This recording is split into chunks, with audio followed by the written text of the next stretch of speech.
La misión del proyecto IctusNet es la de crear una red de colaboración formada por pacientes y profesionales de diferentes áreas relacionadas con el ictus en el sur de Europa. Para conseguirlo tenemos tres objetivos: el uso de tecnologías de Big Data para extraer y analizar información y explorar nuevas perspectivas sobre las estrategias de atención de accidentes cerebrovasculares.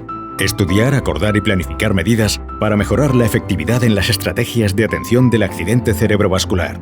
Y fomentar la cooperación internacional mediante el intercambio de buenas prácticas. El Instituto Aragonés de Ciencias de la Salud, como socio de IctusNet, tiene como misión el análisis y comparación de los diferentes modelos regionales de atención del ictus. Este trabajo consiste en creación de un modelo de datos conjunto para una infraestructura federada de datos masivos. Este proyecto utiliza los datos sanitarios de los pacientes que entran en contacto en distintos sistemas sanitarios en Europa. Son los datos que quedan registrados en los sistemas de información de los centros sanitarios cuando el paciente llega. Toda esa información nos da una idea del tipo de cuidado que está recibiendo el paciente. Esas fuentes de datos se recogen en distintos sitios con distintos lenguajes y para poder utilizarlas conjuntamente y posteriormente comparar los servicios sanitarios que se han derivado de la atención sanitaria de ese paciente, tenemos que construir un modelo de datos común. Este es el primer esfuerzo que tenemos que hacer en este tipo de proyectos que utilizan datos sanitarios de pacientes.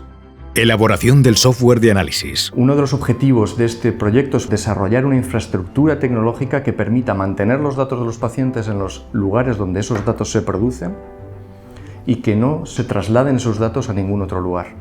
Nosotros luego lo que hacemos con esa información, con esos datos ya armonizados, desarrollamos aquí, dentro del Instituto Aragonés de Ciencias de la Salud, en nuestro equipo, un algoritmo matemático que enviamos a cada una de las regiones que participan en el proyecto IctusNet. Ellos aplicarán ese algoritmo a esos datos y a nosotros nos devolverán un resultado que nos permite conocer cómo han sido atendidos los pacientes con un ictus urgente en las distintas regiones. Análisis local de datos y puesta en común. Analizamos millones de datos. Y por tanto hay que publicar de una manera sintética el trabajo que hacemos sobre tantos millones de datos, para que comparando cómo se asisten a los pacientes con ictus entre distintas regiones sanitarias, los que tienen que tomar las decisiones puedan mejorar las trayectorias, puedan mejorar los planes de atención.